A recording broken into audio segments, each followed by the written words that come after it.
Hello students, welcome to my YouTube channel tutorial classes by Garima Singh. आज हम लोग BCA second sem की maths पढ़ रहे हैं जिसका नाम मैथमेटिक्स 2 है और इसका यूनिट हम लोग की 4 चल रही थी।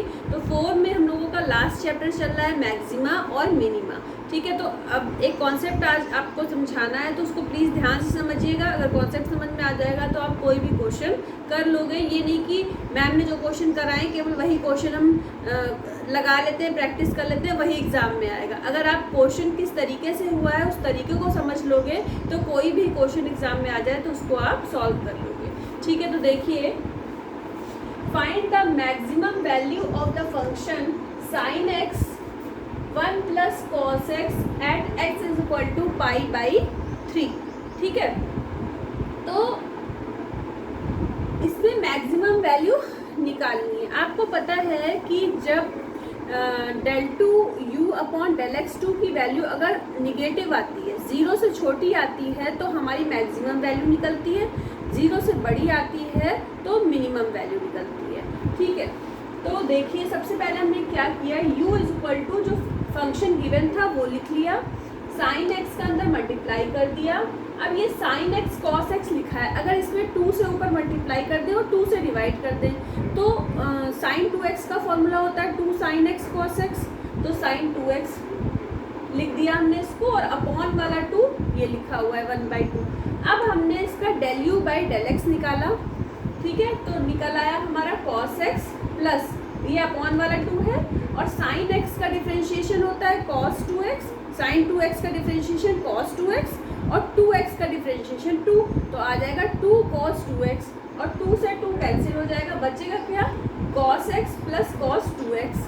अब हमें del two u upon del x 2 निकालना है। ठीक है, तो इसी को दोबारा से डिफ्रेंशिएट करना है। तो cos x का डिफ्रेंशिएशन होता है माइनस साइन x और cos 2x का डिफ्रेंशिएशन हो जाएगा माइनस 2 साइन 2x, वही लिखा हुआ है। अब ये दोनों वैल्यू देखिए माइनस में लिखी हुई है, इसको जब आप सॉल्व करोगे तो आंसर माइनस में आएगा।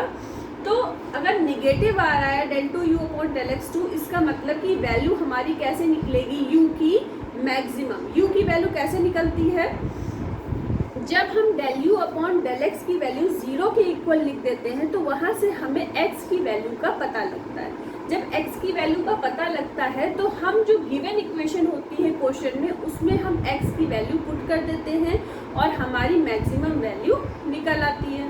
तो अब देखिए, फिर हमने क्या किया, del u upon del x की वैल्यू थी cos x plus cos 2x is equal to 0।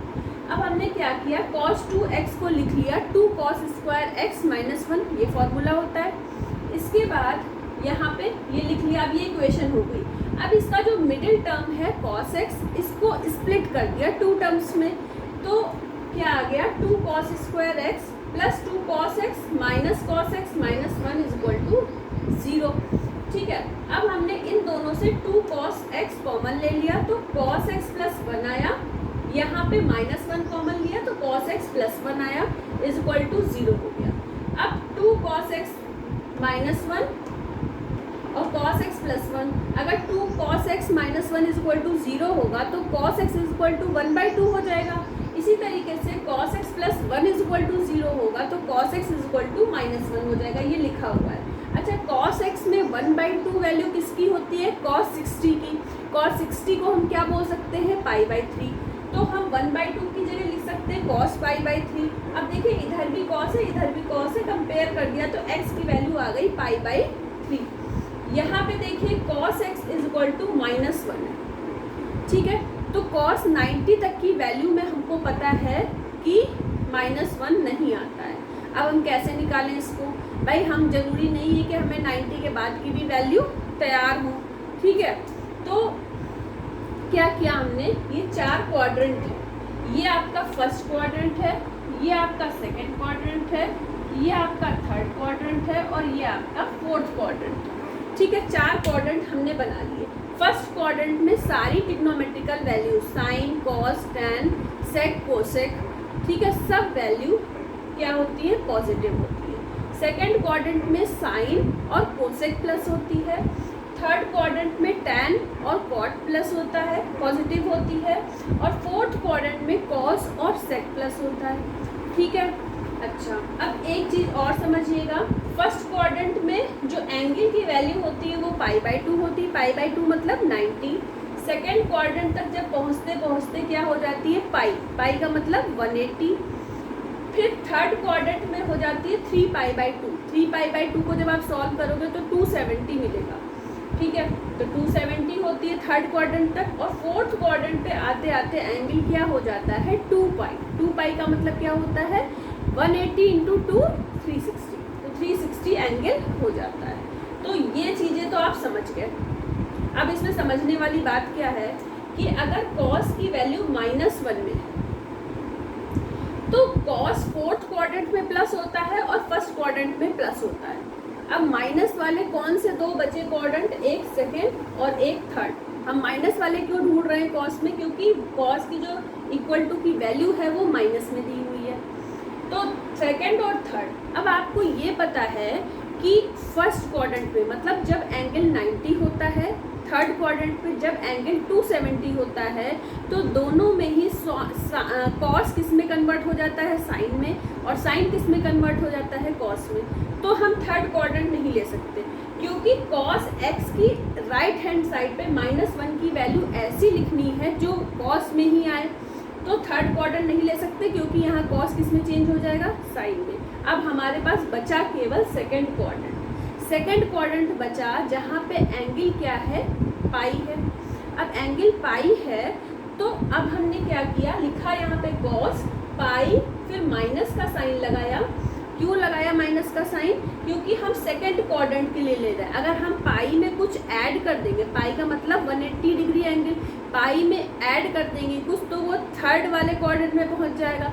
तो हमें थर्ड क्वाड्रेंट में नहीं पहुंचानी है वैल्यू, इसलिए हमें पाई माइनस थीटा करना है।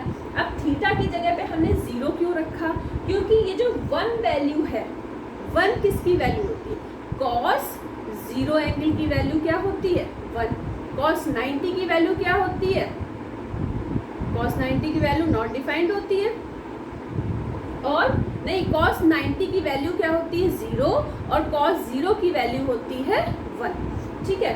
तो अब कॉस 0 की वैल्यू 1 होती है, तो हमने यहाँ पे 0 रखा, ठीक है। अब आप देखो कॉस x है, यहाँ कॉस पाई माइनस 0 है। अब पाई में से अगर 0 माइनस करो, 0 तो हम किसी से भी माइनस करते हैं, जो क्वांटिटी होती है वही रहती है, कोई भी फर्क नहीं पड़ता। तो मतलब आया क्या, cos x is equal to cos pi. Compare कर दिया कॉस कॉस को, तो क्या एंगल निकल आया x इज इक्वल टू पाई, ठीक है। क्या निकल आया x इज इक्वल टू पाई।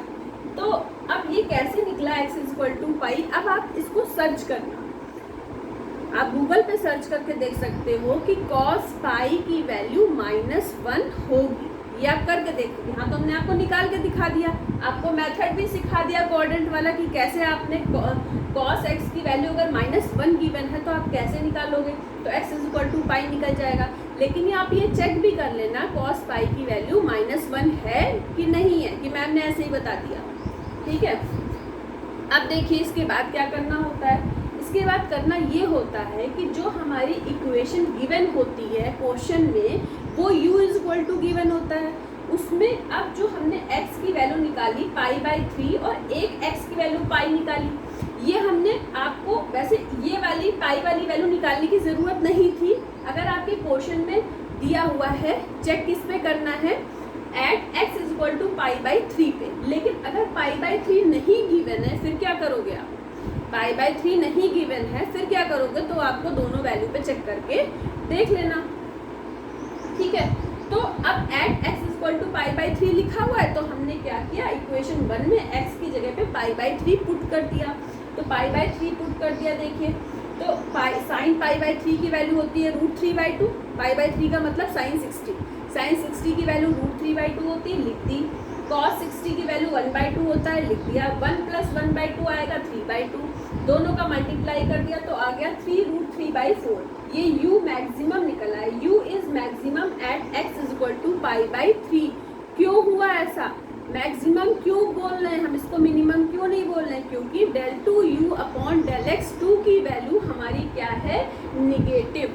अगर निगेटिव मतलब 0 से छोटी, अगर 0 से छोटी है तो u की वैल्यू मैक्सिमम लिखेंगे, अगर 0 से बड़ी है तो u की वैल्यू मिनिमम लिखेंगे, ठीक है। अब पाई पे चेक करने की ज़रूरत ही नहीं है क्योंकि क्वेश्चन में आपका चेक करने के लिए बोला गया x = π/3, ठीक है।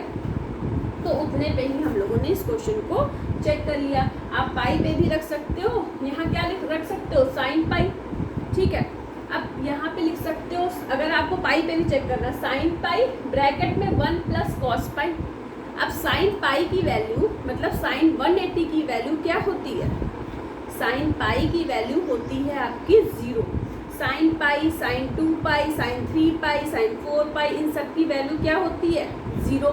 तो 0 से अगर किसी को भी मल्टीप्लाई करोगे तो सारी वैल्यूज़ क्या हो जाएंगी, सॉल्व होने पे क्या आएगा, 0 आएगा, ठीक है। तो इसीलिए मेरे ख्याल से जो एग्ज़ाम में क्वेश्चन दिया गया है चेक करने के लिए वो π/3 पे दिया गया है।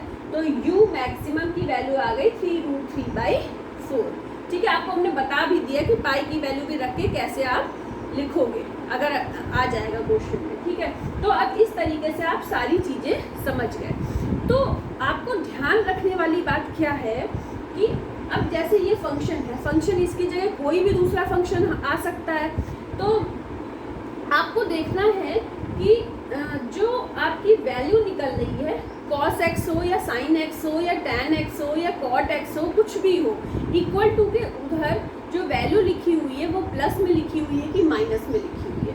अगर माइनस में लिखी हुई है तो क्वाड्रेंट में आप देखोगे कि अगर मान लो साइन है तो साइन कहाँ पे माइनस होता है, तो साइन इसमें देखो साइन माइनस होता है 3rd क्वाड्रेंट में और 4th क्वाड्रेंट में।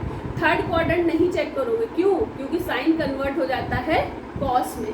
तो 1st क्वाड्रेंट और 3rd क्वाड्रेंट को तो हमें चेक ही नहीं करना होता है, क्योंकि जब हम वैल्यू को कंपेयर करते हैं तो कॉस इधर होना चाहिए, कॉस राइट हैंड साइड पे भी होना चाहिए, साइन लेफ्ट हैंड साइड पे है तो साइन राइट हैंड साइड पे भी होना चाहिए, तभी तो आप वैल्यू को कंपेयर कर पाओगे, एंगल निकाल पाओगे। तो इसलिए जनरली हमें देखना क्या होता है 2nd और 4th क्वाड्रेंट। ध्यान रखना, ये हमने आपको बहुत ही जैसे बोलते हैं ना, बहुत ही काम की चीज़ बता दी है। ये आपको किसी भी वीडियो में मिलेगा नहीं, ये आपके 12th तक का जो कॉन्सेप्ट, बल्कि 10th तक का जो आपका कॉन्सेप्ट होता है, अगर वो क्लियर होता है तो आप देखिए कितनी छोटी छोटी चीज़ें आप 11th 12th करते हो तो 10th की चीज़ें यूज़ होती है, BCA भी कर रहे हो तब भी 10th की ट्रिग्नोमेट्री यूज़ हो रही है। तो कॉन्सेप्ट क्लियर होना ज़रूरी है। क्वेश्चन कोई भी एग्ज़ाम में आ जाए आप सारे ही क्वेश्चन कर लोगे बहुत आराम से अगर आपके कॉन्सेप्ट क्लियर है, ठीक है। तो आज के लिए इतना ही। All the best to all of you, thank you.